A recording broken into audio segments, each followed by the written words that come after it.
This is the Silver Doctor, and this fly has been a nemesis of mine. It all started when I first began tying these flies. I think I had Paul Jorgensen's book at the time. I had access to my local fly shop, and they had some goose, and they had some TMCO salmon fly hooks in sizes 6 and 8. And I tied over 75 Silver Doctors and never got a good one.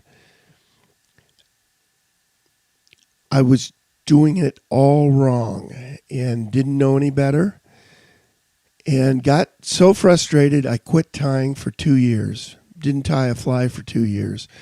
When I got back into it, I vowed never to tie another full dress fly.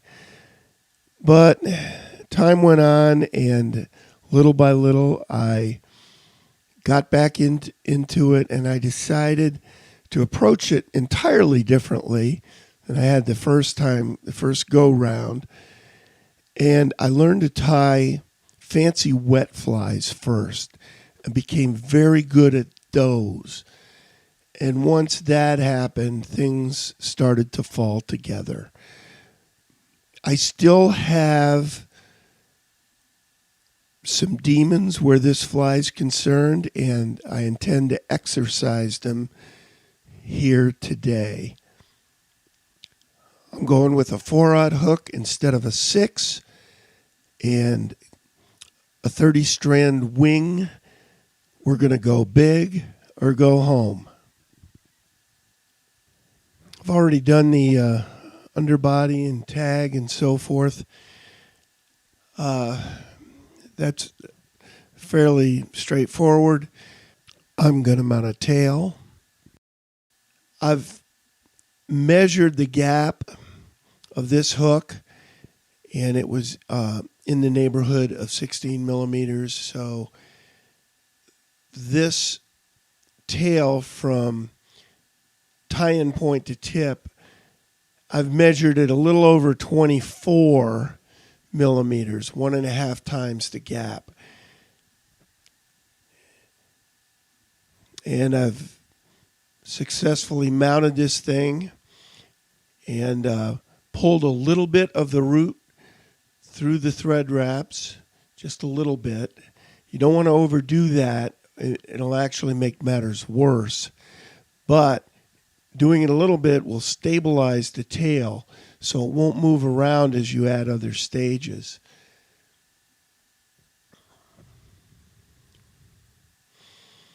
Flattening the thread here. And here is the mounted tail from the top. It's dead straight, and it needs to be.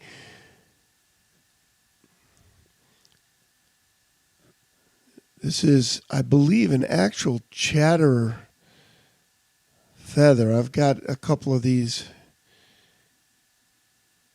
kicking around. Normally, chatter is a real extravagance, and I typically use subs. This one looked good to me, and it's worked beautifully here. It's called a tail veiling.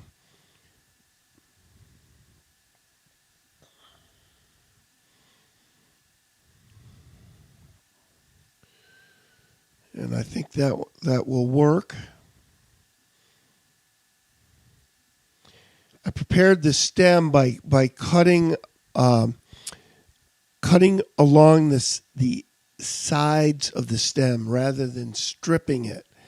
And it just gives the thread more stuff to bite onto. And again, keeps this from moving around as you add other stages. If you just strip the stem and tie it in by the stem only, you run the risk of it moving later. This is some 721C wax from Marvin Nolte. It's his wax. I made it myself. It's and I like to put some on when if I want to get some fine dubbing with yarn. This is Berlin wool. The 721C you can easily make yourself at home. It's 7 parts rosin, 2 parts beeswax, 1 part castor oil, hence the 7-2-1. Those are the proportions. C for castor oil. Easily made in your kitchen. Be careful though; it's very flammable. I apologize. I didn't hit record. I tied in the flat silver tinsel body and the oval tinsel ribbing. And once I got done, I realized that I hadn't hit record, and I thought, well, now I've got a decision to make. Can I really improve this? And I decided that I couldn't, and decided to go with what I had because I liked it. The ribbing is spaced very well. The flat tinsel is wrapped edge to edge, leaving no gaps.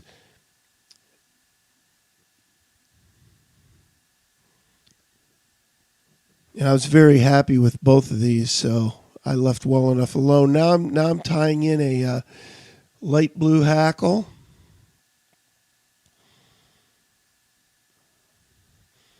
And this is wrapped just like you'd wrap a wet fly hackle, stroking the fibers back, folding them back as you go.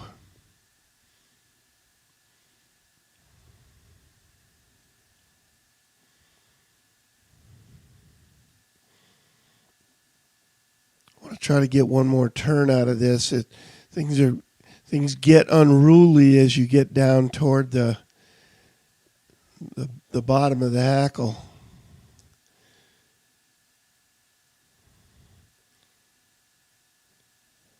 Fold it forward. You take one wrap and then fold the hackle forward, and that will get a lot of the stray extraneous fibers away from the rest of the hackle, and then you can just cut the stem, and you won't have too many strays when you're done. We hope. It's hard to avoid getting any.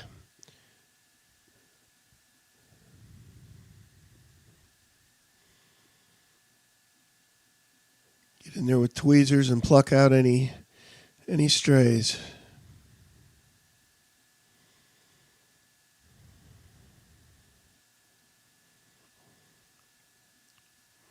That was just a loose fiber of already cut fibers.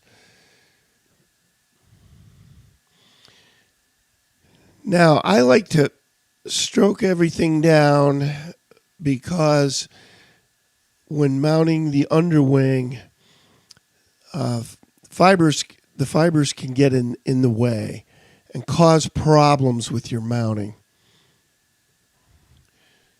This is a pair of Golden Pheasant tippets, and I selected these and prepped them very carefully. If you look at these, first of all, I've stripped a little bit off the front of the bottom of each.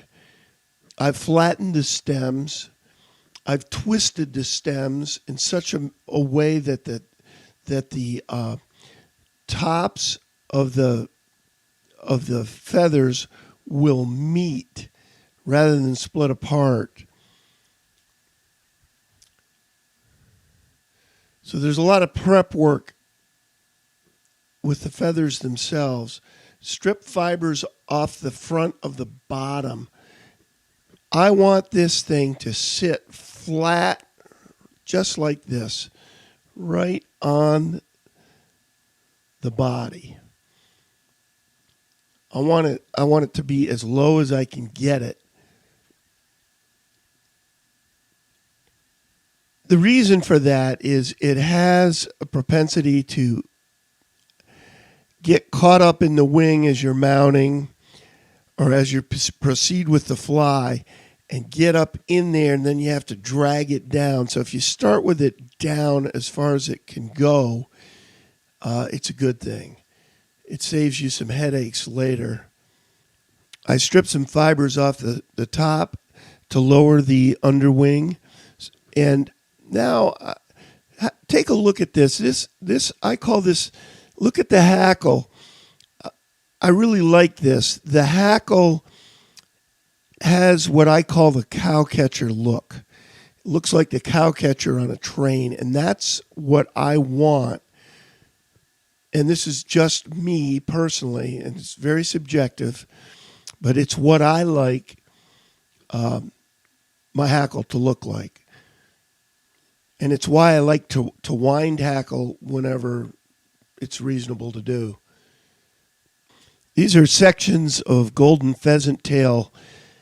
The near section, it comes from a left feather, and the far comes from the right.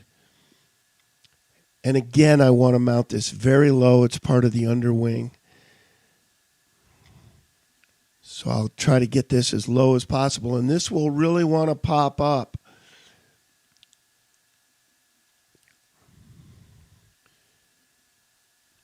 And as you'll see later, does pop up, but you can always hump it back down.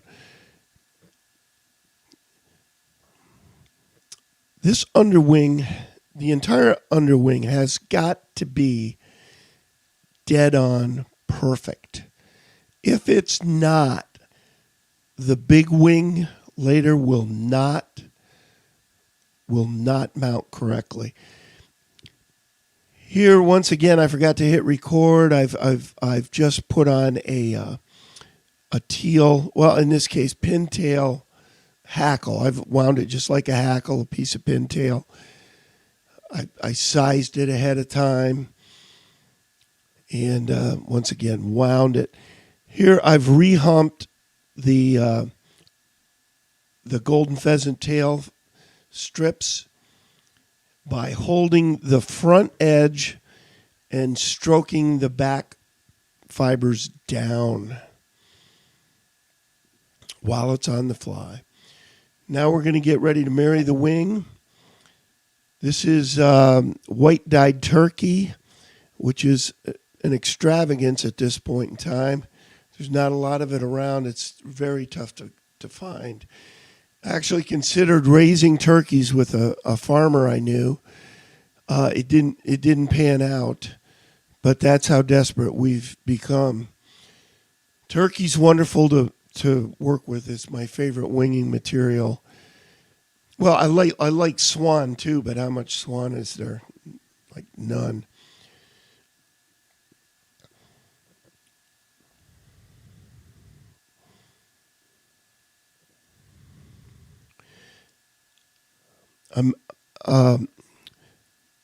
You'll see I'm creating a section here. Each strip on this will be 2 strands wide. The first set of yellows I cut out there weren't good. Once I took a good look at the ends, so I threw them away. This is another section I've cut out, and it's 3 strands, so I'll have to split out the very top strand, get rid of it. So I've got 2 reds, 2 blues, 2 yellows, and now this is Florican Bustard.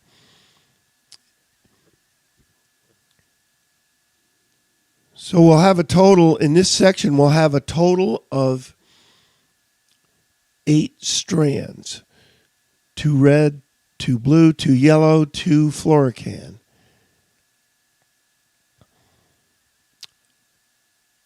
Once again, those 2 Florican fibers, one was very short on the end, which can happen. So always, before you tie it in, or before you marry it, check it out and make sure it's a good set.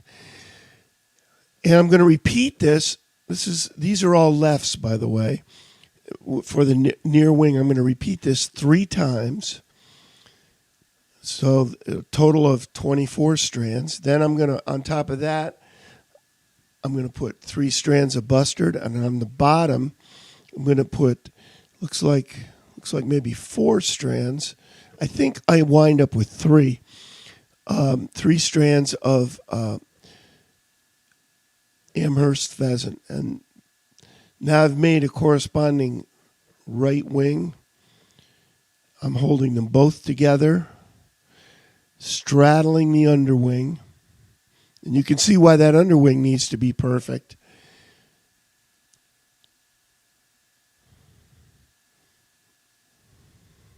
Getting ready to mount the big wing. The more slowly you do this, the better. What I'm doing here is I'm pulling up on the bobbin and feeding fibers into the thread loop with my right hand, holding the wing as flat as I can in the pinch with my left. Most of the pressure being up on top. If you don't have a lot of pressure on top with the left hand, that top section of Bustard can get pulled forward. It can get the thread can get caught up in it. It'll get pulled forward.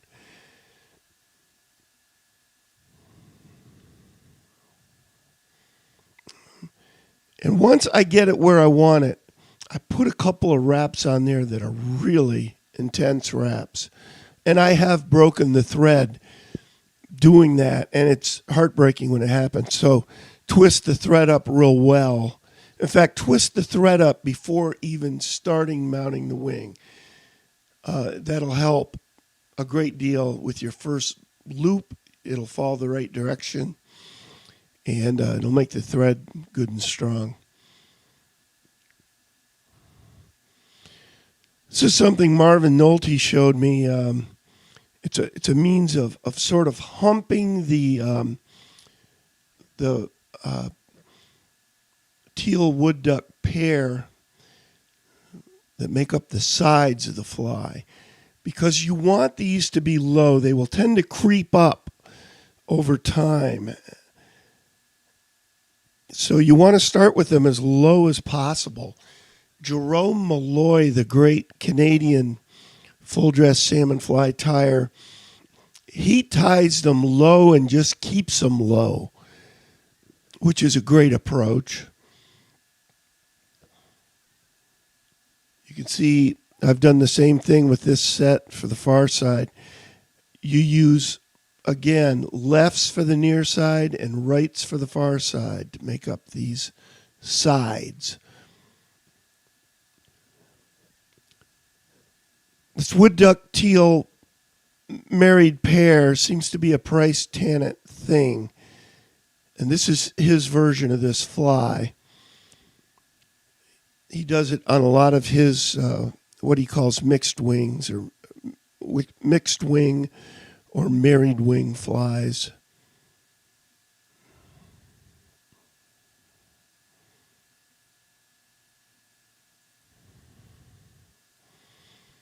Now I'm comparing the length, and I noticed that the far sides are not quite long enough. I want to try to get them both close to even. They don't have to be perfect. As a matter of fact, the reality is people typically just see one side of the fly, but the right way to do it is to make them as equal as you can get them. This is bronze mallard, a big piece with lots of gray in the root.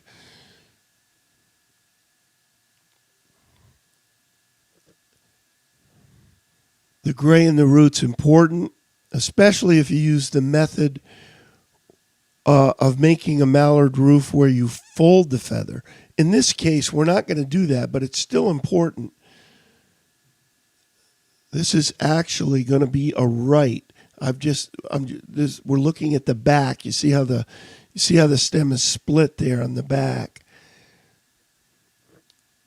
So once again, you use a left and a right. The left forming the near part of the roof, part of the tent, if you will, and the right forming the far. Now, in order to tie this in, this is something, a method that Marvin Nolte showed me, and that I really like. When you tie these in, the far feather, the far strip will tend to get pulled down, so you might want to pull it back up as I'm doing here. Pull the near one up. Want to get these as upright as we can, and then tighten the thread. Hold I call it the nose of the roof, the front part. Hold that, and gently, very gently, with your left hand, start stroking it down. And be careful. It's easy to push the wing down as you do this. Almost impossible to avoid, really. But you want to be as gentle as you can. And this won't marry to the top of the wing, but it'll kind of get caught up in the fibers. And ultimately will look like this. This one is split just a little bit in the front part of the roof. You can probably leave it. It'll get covered by the topping, or you can repair it just by lifting the far one up a little bit, which I did. Off camera, I cut some of the fibers off of the top of the butts, of the wing butts and the mallard roof, just to get them out of the way of the stem of the topping. This particular topping has a little bit of curvature, which is not ideal, but I think I can make it work. And the first try in mounting this went pretty well. So I'm going to let it go and use this topping. I then switched to red thread, glued up a length of it, and began to work it, trying to get some coverage over the head so that the ultimate wool will have a red base. The head will be dubbed wool. The glue is important to prevent thread avalanches. The thread can avalanche. It all moves forward, and it can take the wing with it. It's a disaster when you have an avalanche. So I glue up the head before wrapping this dubbed thread. Thread is just dubbed with Berlin wool. And then when I get to the top, I'll take I'll do a whip finish.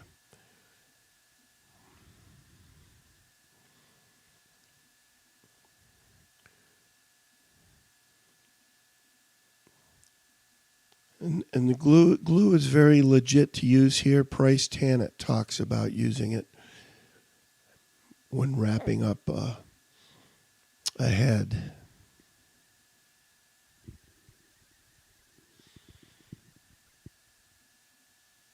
Cut it off with your scissors, one side.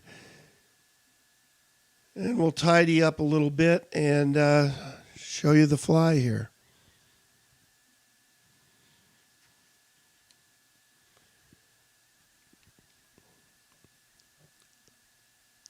Considering it's a silver doctor, my nemesis fly, I'm fairly happy with this. What I like about it is I can easily see the underwing, both sections of the underwing, and that's what I was shooting for, and it can be problematic. So I've triumphed finally, and I can let it go with the Silver Doctor. Have fun with this one.